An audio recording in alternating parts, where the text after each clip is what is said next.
오늘 요한계시록 22장 말씀 우리 함께 읽도록 하겠습니다. 요한계시록 22장 1절부터 7절까지 말씀입니다.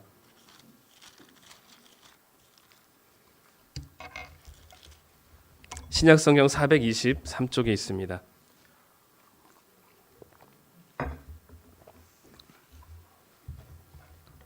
요한계시록 22장 1절부터 7절 그리고 20절 말씀.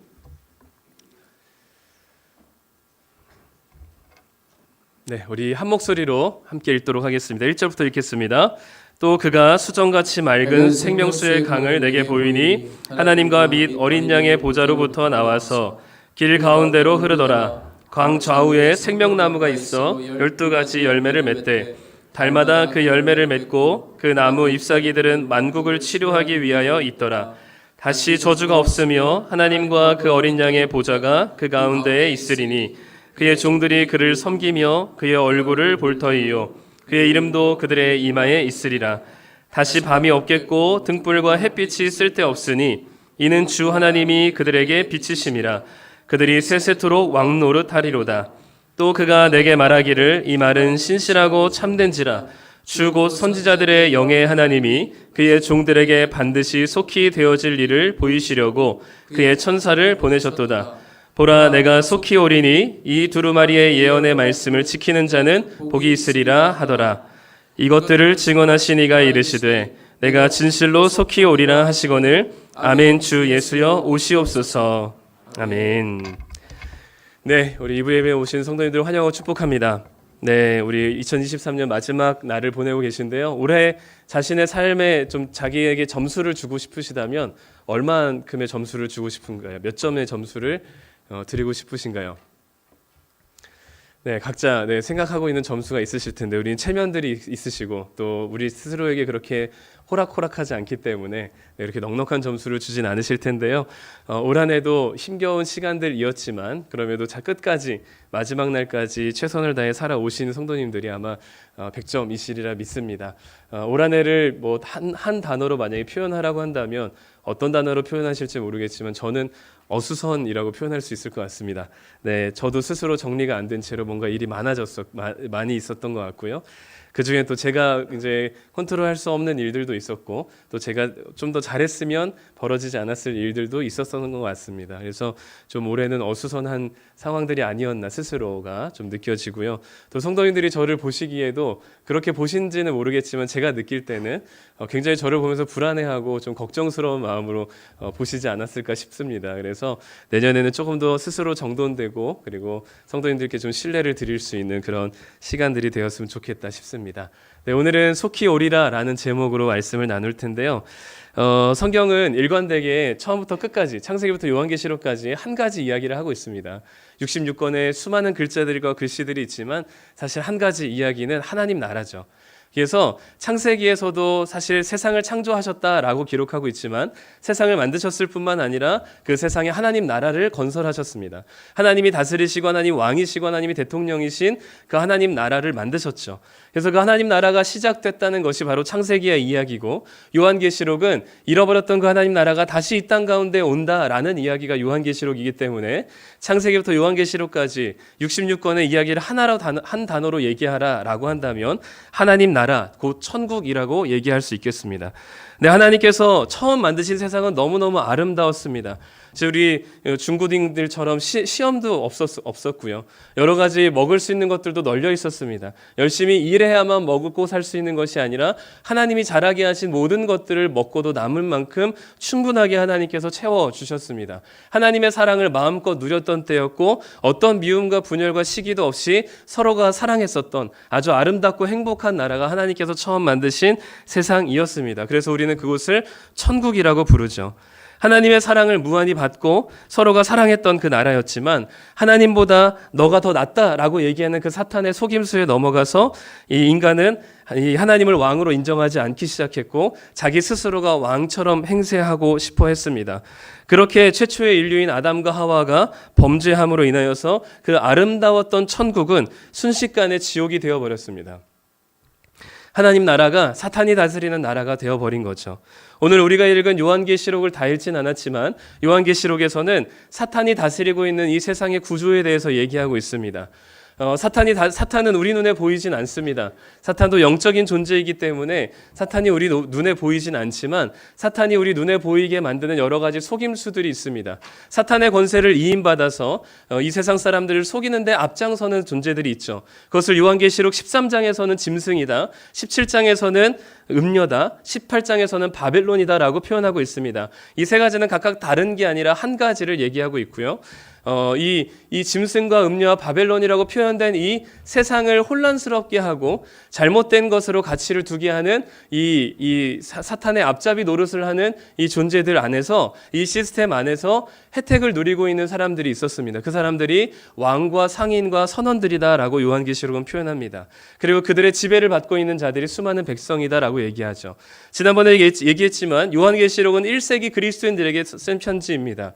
당시 1세기 그리스도인들에게 사탄은 누구이고 짐승과 음녀와 바벨론은 누구이고 왕과 상인과 선원들은 누구이고 백성들은 누구였을까요? 당시 1세기 그리스도인들, 우리가 사탄이라고 한다면 이 사탄을 마치 뿔 달린, 그리고 굉장히 삼지창 들고 있는 무서운 괴물로 표현하기도 하지만 사실 성경에서는 한 번도 그렇게 표현한 적이 없습니다. 사탄은 늘 하나님의 말씀을 왜곡하고 하나님의 말씀을 오해하게 만드는 속이는 존재로 표현하고 있죠. 창세기 3장에서도 아담을 속일 때도 하나님이 하시지 않았던 말들을 쏟아내면서 거짓말로 아담을 속이기도 했고요. 오늘 요한계시록에 있는 이 사탄의 모습도 계속해서 누군가를 속이는 모습으로 거짓말하는 존재로 얘기하고 있습니다. 그렇기 때문에 우리 유초등부 친구들 부모님한테 거짓말하면 누구에게 속한 사람이냐면, 그런데 여러분들보다 어른들이 훨씬 더 거짓말 많이 한다는 거. 그래서 사탄을 우리가 막 뿔 달린 그런 무서운 괴물의 모습이 아니라 우리를 늘 하나님을 하나님 되게 바라보지 못하게 하는, 속이는, 거짓말하게 만드는, 거짓되게 미혹하는 존재로 우리를 사탄은 소개하고 있습니다. 당시 1세기의 사탄도 요한계시록에서는 속이는 자로 표현을 하고 있습니다. 사탄은 늘 하나님의 말씀을 왜곡시키면서 하나님의 말씀을 오해하게 만들죠. 그래서 이 사탄은 속이는 자로서 자기가 전면전에 나오기보다는 짐승과 음녀와 바벨론이라는 어떤 존재를 앞장세웁니다. 당시 1세기 그리스도인들에게 이 짐승과 음녀와 바벨론은 누구를 가리키냐면 로마 제국을 가리켰습니다. 로마 제국에는 돈이면 전부였고 폭력이 합법화되는 시대였고 모든 성적인 타락과 쾌락들이 합법화되던, 그래서 그것들로 많은 것들을 누리고 있었던 사람들이 귀족과 상인이었고 그들의 지배를 받는 사람들이 평민들이었습니다. 당시 1세기 그리스도인들이 살고 있었던 세계가 사탄이 지배하고 있는 세상의 구조였다는 것이죠. 그래서 그것을 드러내고 싶었지만 로마 제국이라고 얘기하기 못하기 때문에, 얘기하면 다시 또 감옥에 들어가야 되기 때문에 그것을 짐승 또는 음녀 또는 바벨론이라는 다른 상징적인 언어로 바꿔서 표현한 겁니다. 어쨌든 당시 1세기 그리스도인들에게도 사탄이 다스리고 있었던 이 세상의 구조 속에서 힘겹게 살아가고 있었어요. 그러면 지금 이 요한계시록이 사탄이 지배하고 있는 이 세상의 구조는 당시 1세기만 해당되는 일일까요? 지금 우리가 살고 있는 21세기에도 똑같습니다. 사탄은 여전히 우리들에게 속이는 자, 우리를 유혹하고 미혹하는 자입니다. 그런데 우리에게 전면적으로 내세우는 짐승과 음녀와 바벨론은 누구냐면 세속적인 가치와 문화입니다. 물질 만능주의나 외모 지상주의나 능력주의가 마치 그런 세속적인 가치관이 되겠죠. 여기 안에 우리가 20년 동안 태어나면서부터 성인으로 자라기까지 학교에서 미디어로 언론을 통해서 수많은 매체들을 통해서 우리는 너무나 자연스럽게 노출되어 있습니다. 그래서 어린이들부터 시작해서 돈 잘 버는 직업이 무엇인지가 가장 중요한 선택의 기준이 되었고 건물주가 꿈이 된 세상이 되었습니다. 그렇게 돈하는 세상 속에서 이렇게 살아가는 세상이 교회 안까지 흘러들어와서 교회도 무언가 돈이 있어야만 되는 것 같아 보이고, 그리고 예수님을 잘 믿으면 성공해야만 하는 것 같아 보이고, 그리고 교회도 사이즈가 커져야 되고 시설도 매력적인 어떤 외적인 매력들이 있어야만 교회를 올 수 있는 그런 조건이 되는 것처럼 바뀌었습니다. 능력을 가지고 성공한 사람들은 마치 아무의 도움도 받지 않고 혼자만의 능력으로만 이 자리를 성취한 것처럼 생각하면서 아나무인과 같은 세상을 살아가고 있는 것이죠. 만약에 실패한 누군가가 있다면 노력하지 않아서 그렇다라고, 능력이 부족한 사람이 있다면 노력하지 않아서라고 그렇게 얘기하면서 출발점부터 다른 공정하지 않은 세상 가운데 시작된 이 능력이라는 것이 얼마나 허구인지를 우리는 세상 가운데 잘 보여주고 있습니다. 정의란 무엇인가를 지은 마이클 샌델도 공정하다는 착각이란 책을 통해서 우리 능력주의의 허구가 무엇인지를 계속해서 보여주고 있습니다. 우리는 똑같이 노력하고 똑같이 열심히 하면 동일한 능력을 소유할 것만 같지만 그 가정의 재산과 교육 수준과 지역 살고 있는 환경과 어느 나라에 태어났냐에 따라서 그 능력이 어느 정도까지 성취가 됐냐가 다 다르기 때문에 우리는 사실상은 스스로의 능력으로만 자신이 그것으로 성공했다고 보기 어려운 것이죠. 그렇기 때문에 세상에서는 계속해서 이런 물질 만능주의와 외모 지상주의와 능력주의라는 세속적인 가치관과 문화들 속에서 우리가 너무나 자연스럽게 20년 동안 배워왔기 때문에 성경에서 계속 아니라고 얘기하는데도 불구하고 이것이 우리 가운데 신앙으로까지 자리 잡혀 있는 겁니다. 그래서 계속해서 가진 사람들, 그 물질 만능주의 속에서 물질을 가진 자들이 있고 또 못 가진 자들이 있죠. 그래서 물질을 가진 자들은 자기보다 못 가진 자들을 보면서 스스로 우쭐해하며 자신의 성취한 것에 흠뻑 취해 있기 마련이고, 또는 자기보다 더 많이 가진 자들을 보면서 비교하고 질투하고 시기하면서 어떻게든 더 많이 가지기 위해서 가진 방법을 다 씁니다. 또 못 가진 자도 마찬가지죠. 못 가진 자는 자신의 삶이 실패했다고 인정하고 자기 스스로의 인생이 가치 없다 여기면서 돈 좀 못 가진 것, 좀 성공하지 못한 것, 좀 잘 나가지 못한 것이 스스로 아주 갉아먹을 인생인 것처럼 자신을 루저로 판단해 버립니다. 그리고 자신의 인생을 완전히 포기해 버리죠. 계속해서 SNS로 서로를 비교해 가면서 어디 좋은 여행 갔다 온 것들의 사진을 보면서 좋은 먹을 것 식당들, 좋은 맛집들, 또 좋은 예쁜 카페들 보면서 계속해서 비교하면서 우리들의 불행한 것을 쌓아가기 마련인 거죠. 가진 자나 못 가진 자나 모두 물질과 능력과 외모를 갈구하며 비교하며 살아가는 이 세상에 무슨 소망이 있겠습니까? 이런 절망적인 현실을 지옥 말고 또 다른 말로 무슨 단어로 표현할 수 있을까요? 이미 우리는 하나님 나라를 잃어버린 채 사탄이 활개치는, 사탄이 지배하는 구조 속에서 지옥 같은 삶을 이미 살아가고 있지 않습니까? 그렇다면 요한계시록에 나온 사탄이 지배하는 그 구조의 세상은 1세기 당시 것만이 아니라 지금 우리가 살아가고 있는 이 시대도 사탄이 어떻게 하면 우리를 계속해서 이런 가치의 혼란을 통해서 우리에게 이 하나님을 바라보지 못하도록 혼란스럽게 하는 이 사탄이 지배하는 구조 속에서 살아가고 있는지를 인정하지 않을 수가 없습니다. 그런데 하나님은 하나님 나라를 포기한 적이 없으십니다. 비록 하나님 나라가 잠깐 망가져서 사탄이 활개친다 하더라도 하나님은 다시 하나님 나라를 회복시키시고 이 땅에 세우실 것을 약속하셨습니다. 그리고 이 땅에 예수님을 보내셨죠. 그래서 우리가 지난 성탄을 즐거워하는 이유는 아무것도 소망이 없는 절망적인 세상 가운데 예수님께서 이 땅에 오심으로 그 예수님을 통해서 하나님 나라가 시작되어서 이 땅의 모든 억울한 것들, 모든 고통스러운 것들을 회복하시며 하나님의 놀라운 빛을 비춰주실 것을 소망하는 그 기쁨의 소식이 바로 성탄의 소식이기 때문에 우리는 기뻐할 수밖에 없는 것입니다. 예수님께서 이 땅에 오셔서 하나님 나라가 이제 시작되었습니다. 완전한 지옥 같은 세상 가운데 죽음과 절망으로 점철되는 이 세상 가운데 예수님 때문에 하나님 나라가 시작되었어요.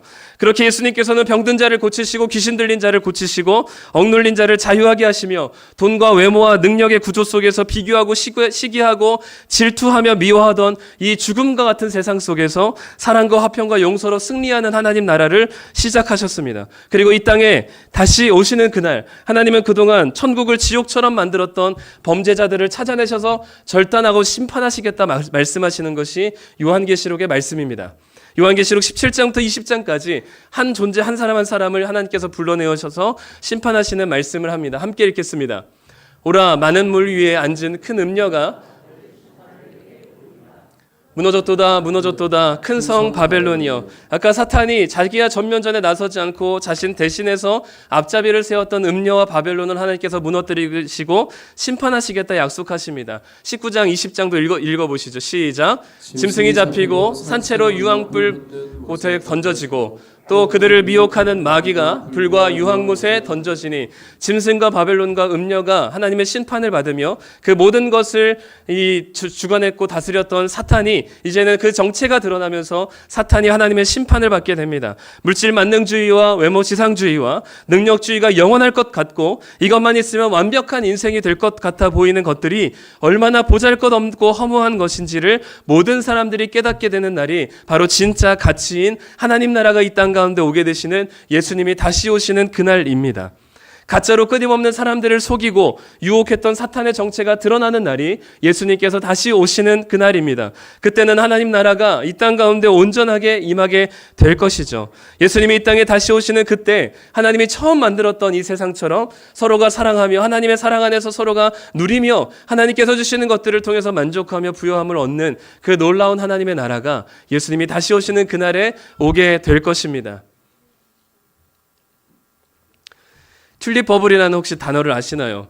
아마 인류 역사상 처음 있었던 투기 버블의 현상이었던 것 같은 사건이었던 것 같은데 1637년에 튤립을 때문에 많은 사람들이 투기가 일어났던 네덜란드의 한 사건을 얘기한 이야기입니다. 1637년에 네덜란드에 부자들이 많았습니다. 돈을 쓸 데가 없으니까 여러 가지들을 투자를 많이 했는데 그 중에 굉장히 신기한 튤립 하나를 발견합니다. 그래서 그 튤립에 사람들이 빠지기 시작하면서 그 튤립의 가격이 엄청나게 상승하기 시작하죠. 이 가치가 도저히 잡히지 않을 정도로 수많은 사람들이 튤립을 사기 위해서 튤립의 꽃의 뿌리를 구매하기 위해서 더 많은 돈을 주고 이 가치들이 계속해서 높아져 갑니다. 2달 만에 기존의 가치보다 50배가 넘는 가격으로 상승하게 됩니다. 이제는 부자가 뛰어들었지만 이제는 가난한 사람들, 평민들까지도 자기의 가산과 땅과 집을 팔아가지고 빚을 내면서까지 튤립 꽃뿌리를 하나 사기 위해서 엄청나게 많은 돈을 투자합니다. 그래서 나중에 제일 비싼 튤립 꽃뿌리 하나가 13억이 할 정도로 이 가격이 뻥튀기가 되죠. 엄청나게 튤립의 가격이 급상승하게 되다가 갑자기 사람들이 현타가 오기 시작합니다. 이 튤립 꽃 하나가 뭐라고? 이렇게까지 값을 주고 사야 되나? 라는 생각이 들기 시작하면서 튤립에 대한 관심이 사그라들자 가격이 미친 듯이 폭락하게 됩니다. 여기에 많은 어음들이 물려 있었던 사람들은 파산하게 되었고요. 수많은 사람들이 길바닥에 내앉게 되는 그런 사건이 튤립 버블 사건이었습니다. 하나님께서 이 땅 가운데 예수님께서 오시게 되는 그때에는 우리가 이 땅에서 가장 소중하게 생각했었고 가장 가치 있다 여겼던 그 가치들이 아마 아무런 휴지 조각 같은 느낌이 들 겁니다. 그때야 비로소 진짜 가치가 무엇인지 우리는 깨닫게 될 것이고 지금 우리가 누리고자 했었던 그 물질과 외모와 그리고 누리고자 했었던 능력들, 가지고자 했었던 그것들이 얼마나 가치 없는 일인지를 깨닫게 되는 날이 바로 예수님께서 다시 오시는 하나님 나라가 완성되는 그날입니다. 그렇기 때문에 주님 안에서 행복하며 만족하며 서로 사랑하고 풍성한 하나님 나라를 세우실 그 예수님이 다시 오시는 날, 그날을 가리켜서 오늘 5절 말씀에서는 이렇게 표현하고 있습니다. 함께 읽겠습니다. 다시 밤이 없겠고 등불과 햇빛이 쓸데없으니 이는 주 하나님이 그들에게 빛이심이라. 그들이 세세토록 왕노릇하리로다. 이제는 더 이상 밤이 없고 사탄이 다스리는 일이 없으며 더 이상 햇빛과 등불이 필요 없을 정도로 밝은 하나님의 통치가 이 땅 가운데 영원히 임하게 될 것을 말씀합니다.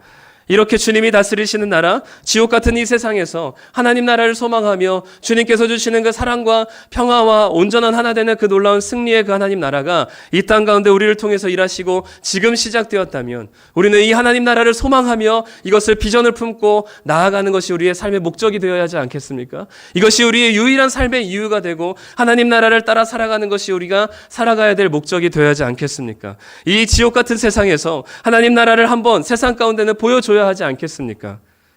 그것이 우리가 공부해야 되는 목적이고 살아가는 목적이고 돈을 버는 목적이 될 것입니다. 어서 그 하나님 나라가 임하도록 예수님 어서 오시라고 간구해야 하지 않겠습니까? 그게 바로 20절 말씀 이렇게 기록합니다. 이것들을 증언하신 예수님께서 이렇게 말씀하시죠. 내가 진실로 속해 올 것이다. 요한이 대답합니다. 아멘. 주 예수여 오시옵소서. 우리는 하나님 나라를 꿈꾸는 자들입니다. 하나님 나라가 이 땅 가운데 오게 되는 것을 소망하는 자들이죠. 그것을 믿고 예수님께서 다시 오시는 그 재림의 때를 믿음으로 바라보는 자들입니다. 여기까지는 할 만한 이야기들이고 좋은 이야기들이지만 다 좋습니다. 다 좋은데 언제 예수님께서 오실까요? 언제쯤이면 예수님께서 곧 오실까요? 벌써 예수님께서 오신다라고 속히 오신다라고 요한계시록에 기록한 지 2000년이나 지나버렸습니다. 정말 예수님은 오시긴 하시는 걸까요? 하나님 나라는 진짜 이 땅 가운데 임하게 될까요? 정말 천국 같은 그날이 오게 될까요?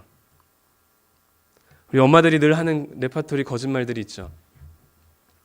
빨리 일어나, 벌써 8시야. 그러면 일어나면 몇 시예요? 네, 7시 반이죠. 네. 7시 반이잖아. 그러면 7시 반이나 8시나 이제 이러면서 이제 씻으라고 하죠. 네. 또 엄마들이 하는 거짓말 중에 하나는 밥 다 됐어. 빨리 나와서 밥 먹어. 나가면 어떻게 돼 있어요? 식탁에? 네, 아무것도 없죠. 네.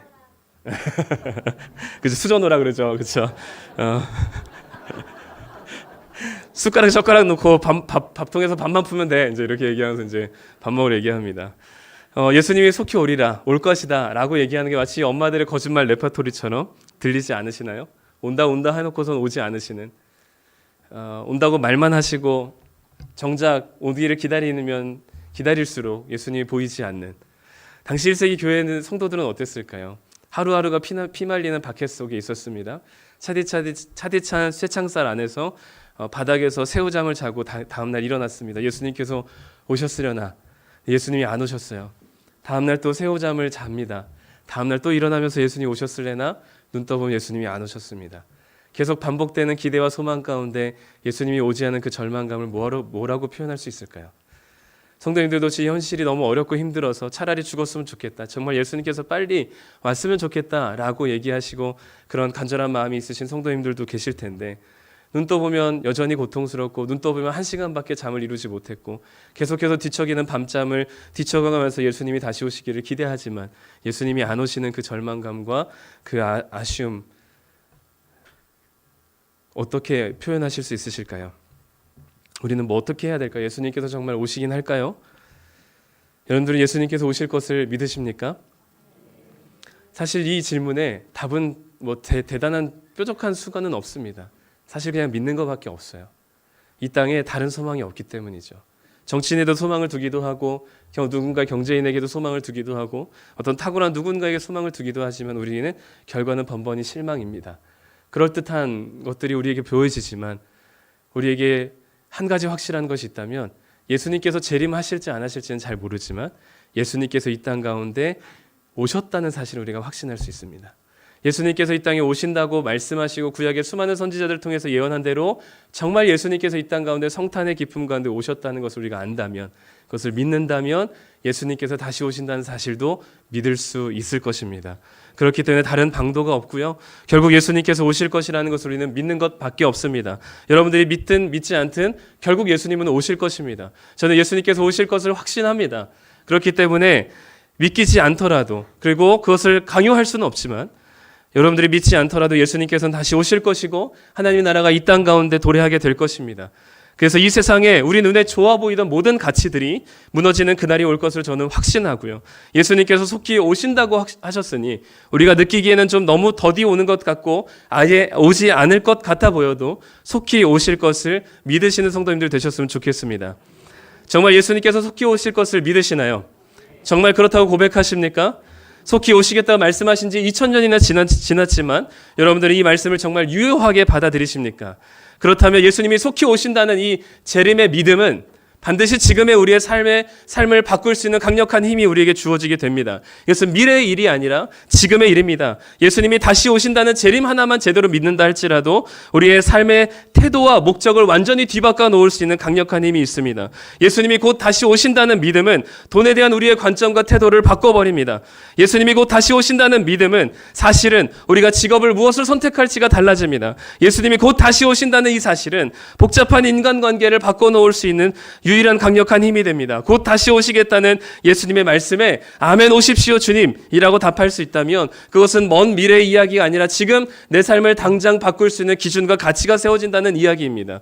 이것을 가장 잘 보여주는 고백이 바로 주기도문입니다. 주기도문은 하늘에 계신 하나님 아버지여 라고 시작하면서 하나님의 이름이 이 땅 가운데 거룩히 임하기를 소망한다고 고백합니다. 하나님의 나라가 이 땅 가운데 온전하게 임할 것을 기대합니다. 예수님께서 다시 오시는 그날 하나님 나라가 올 것을 기대하는 것이죠. 그래서 그 나라가 이 땅 가운데 오게 된다면 하나님의 나라가 하늘에서 완전히 이루어졌던 것처럼 이 땅 가운데 이루어지게 될 것입니다 라고 고백합니다. 하나님의 재림, 예수님의 재림, 하나님 나라가 이 땅 가운데 완성될 것을 믿고 기도하는 자의 다음 고백이 무엇인지 아십니까? 오늘날 우리에게 일용할 양식을 달라는 기도예요. 이 의미가 뭘까요? 지나친 욕심으로 많은 것들을 축적하기보다는 정당한 노동의 대가를 구하고 오늘 하루 먹고 입을 것들을 하나님께서 채우신다는 것을 믿으며 나에게 주어진 것에 자족하는 삶을 살겠다라는 고백이 오늘날 우리에게 일용할 양식을 달라는 고백입니다. 혹시 나에게 잘못한 사람이 있다면 아니면 나를 이유 없이 미워하는 사람이 있더라도 조금은 억울하겠지만 곧 예수님이 오신다면 이 억울한 모든 것을 갚아주실 것이니 그 사람을 원수로 생각하지 않고 용서하는 삶을 살겠다고 하는 것이 우리에게 죄 지은 자를 용서한다고 얘기하는 고백입니다. 예수님이 곧 다시 오신다는 재림의 사실을 믿는다면 어떤 어려운 시험과 고통 중에 빠지더라도 거기에 빠져서 절망하지 않고 악으로 달려가지 않겠다라는 고백이 바로 우리가 시험에 들지 않게 해달라는 고백입니다. 그 모든 주님께서 이 땅 가운데 다시 오시는 그날, 하나님 나라가 완성되는 그날을 믿기 때문에 저는 오늘도 이렇게 살아갈 것입니다라고 고백하는 것이 바로 주기도문입니다. 그 먼 미래의 이야기가 지금 우리의 삶을 바꿔놓는 믿음의 강력한 능력이 되는 것이죠. 그렇기 때문에 정말로 재림을 믿는다면 지금 우리가 무엇을 위해서 살아가야 되는지에 대한 가치와 기준이 달라져야만 합니다. 뭘 위해서 공부하고 돈을 벌어야 될지 기준이 달라지고 동기가 달라지는 것이죠. 그것이 재림을 믿는 자들의 모습입니다. 그렇기 때문에 재림을 믿는다면, 예수님께서 속히 오실 것을 믿는다면 우리의 삶이 완전히 달라져야만 합니다. 그리고 속히 온다고 믿는다면 지금 우리의 삶을 넉넉하게 살아갈 수 있게 되는 거죠. 2023년 12월 31일이 멀게만 느껴졌지만 어느새 지금으로 다가온 것처럼 멀게만 느껴지는 그 예수님이 오시는 그날이 반드시 오실 것입니다. 예수님 속히 옵니다. 주 예수여 어서 오시옵소서라고 고백하는 성도님들 되시기를 축복합니다.